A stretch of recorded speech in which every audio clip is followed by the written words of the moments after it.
Good morning, everyone. Welcome back to the channel. Whoa, we just had someone fly by me with a, looks like to be some sort of V8 Jeep Cherokee.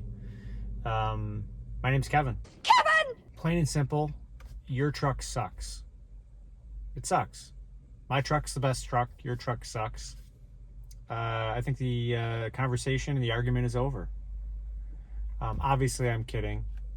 And the title of this video is a little leading, a little clickbaity, I know, but you clicked on it, you're watching now. It worked. Feel free to stop watching. Sorry, I'm dressed up like a friggin' idiot today because I had to do some dumb work presentation. I hate dressing up for anything other than, you know, usually a t-shirt and jeans. That's what I like. But the topic of today's video is a little bit of a hot button topic.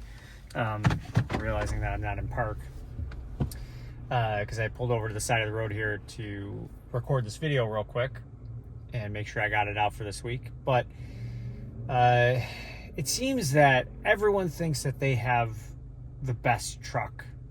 Their truck is the best. My truck's the best because of this, that, or the other thing. Whether it be, you know, the people that drive the Toyotas, and you know, tout their reliability. And granted, they have a reputation for reliability, so it's not like they don't have a leg to stand on with their argument. But you know, there are people that own all brands of trucks, and some people that have gotten through many years of ownership and many different vehicles within that brand. And you know, whether it be a brand noted for reliability or a brand that isn't noted for reliability, have had an experience that has been positive. And you know, I'm sure there are people that have owned a less reliable truck brand that have gotten through the experience with, you know, having to do very little maintenance other than brakes, tires, and oil changes, and had a fine experience. Whereas, you know, myself personally, as I've mentioned many times before, and if you're new to the channel, I have another series of videos I did when I owned a Ford F-150 Power Boost, the hybrid F-150. It was a 2022 that had massive problems, and I ultimately sold because it would have been basically a lemon. I didn't go through the lemon law process. I just sold it. It was still under warranty, so the new owner still had the opportunity to you know, have everything serviced for many, many miles after I would have owned it. But I would say that I think people say these things because maybe partially they're brand loyal. And I myself personally don't like brand loyalty to a certain degree. I love loyalty to my friends and family, unless of course, you know, they wrong me. Not to say that that's happened, but like, you know, if there was that cousin you have or the uncle that you have that's trying to hit you up for money all the time, and their best interest is not related to family, it's related to their own issues or problems, and it's hurting you, then maybe you're not loyal to them. But in terms of being loyal to a brand of a company, and in this particular case, very wealthy, very you know, powerful car brands, being loyal to them is sometimes, I think, I don't know, it's a fault. I don't ascribe to any brand. I will buy any brand, any truck, any car, any vehicle, and outside of vehicles, so in any given moment, for something that suits my needs, something that I think is the right tool for the job in any given moment. And I'm willing to say that I'm wrong. I'm willing to say that, you know, I love this truck. This is a awesome truck. It's a better truck than I deserve, but it's not the truck that's going to be the answer to everyone's problems. So I wouldn't say that this is the only truck that you should ever buy, because it's, you know, the points that I've made before is it's a great value. It's an excellent value. Oh geez, there's some deer out here. See if I can zoom in. I don't see where they are. Where they go? They're in the tree line somewhere. Oh, they're there. You see them down there. Yep.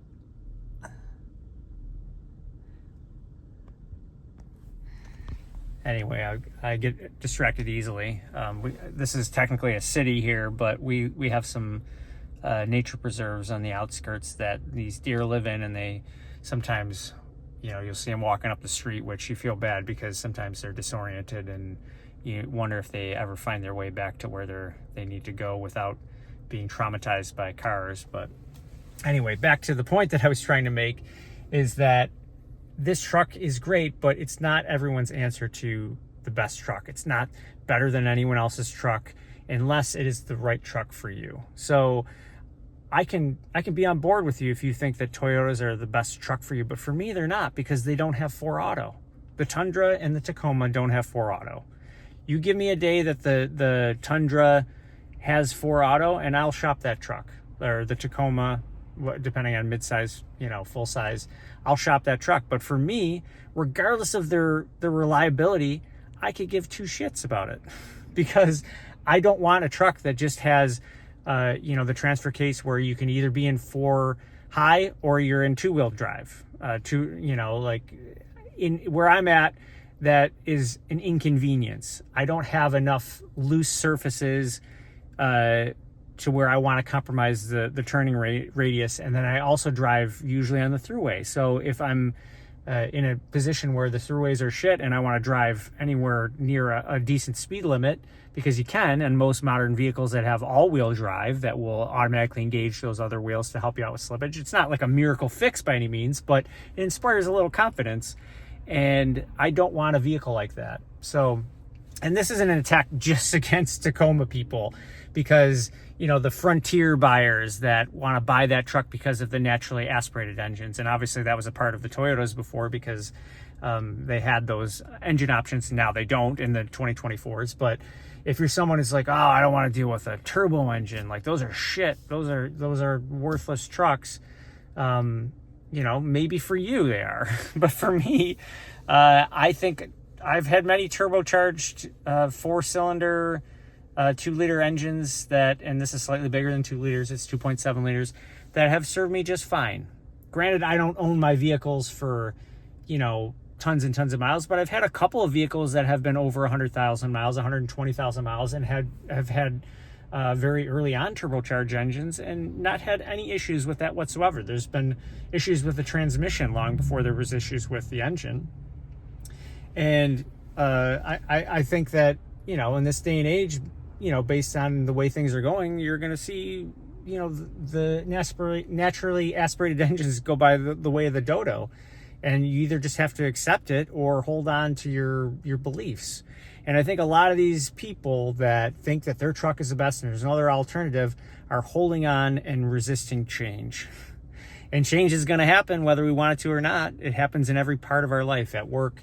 And so you need to just realize that you can't be loyal to a brand because, you've been spoon-fed, like, don't buy a Ford, don't buy a Chevy. I would probably buy a Ford again and give it another chance again. I owned another Chevy that I had for about 60,000 miles. It was a Chevy Cobalt. I bought it the first year it came out, and it was a mistake because, you bought it the first year. And it ended up being a crappy car with like a lot of electrical problems. So far, I'm at 4,917 miles here. And, no issues, as you would expect and hope that there'd be no issues on a vehicle that has that low of mileage. But, it just, anyway, I lost my train of thought there. It doesn't really matter beyond that. I've made my point. I know some of you are going to disagree with me. I know some of you are going to agree with me. That's what the internet is. I've got a thick skin. If you really disagree with me and you want to put your piece into the comments, do it. I've got a thick skin. Make your point in the comments there. But being loyal to a brand, that's, I think, what I was talking about. Being loyal to a brand because of all the history of, what you've experienced with it. It's going to be, you're going to get blindsided after a while. You're not going to be willing to accept other newer products because you're stuck, giving money to a company that really admittedly doesn't care about you they'll give you the impression that there's customer loyalty programs and incentives for buying, but that's really as far as it goes. At the end of the day, they just want to churn another truck. They don't want to. They don't want to think of you as anything other than a unit, one extra unit that they've sold, an extra profit margin on a spreadsheet.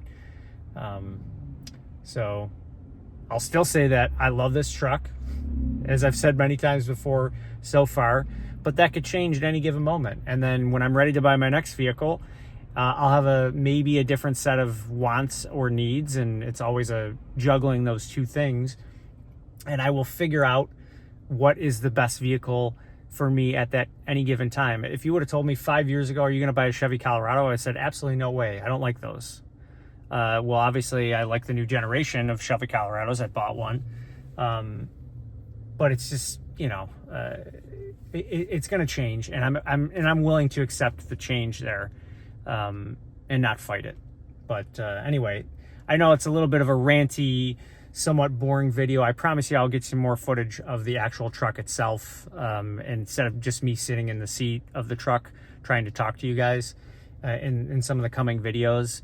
But it's a point that I just wanted to make, because I get so many comments that people talk about, like, oh, don't buy this, don't buy that. And not to say that I'm not, singling any person out that's commented on my videos. I really, truly appreciate positive or negative, any comments there, because it only helps me when you do that, and it starts a conversation sometimes. But people can get up on their soapbox, and that's where it gets a little annoying to me, because it's like, come on, man, can't we just all agree to disagree? You're going to argue your point, and you're not even going to listen to my point sometimes, and it's like you're talking to a wall. But anyway, that's all I got for you this week. I will see you guys next week at 7 a.m. Eastern Standard.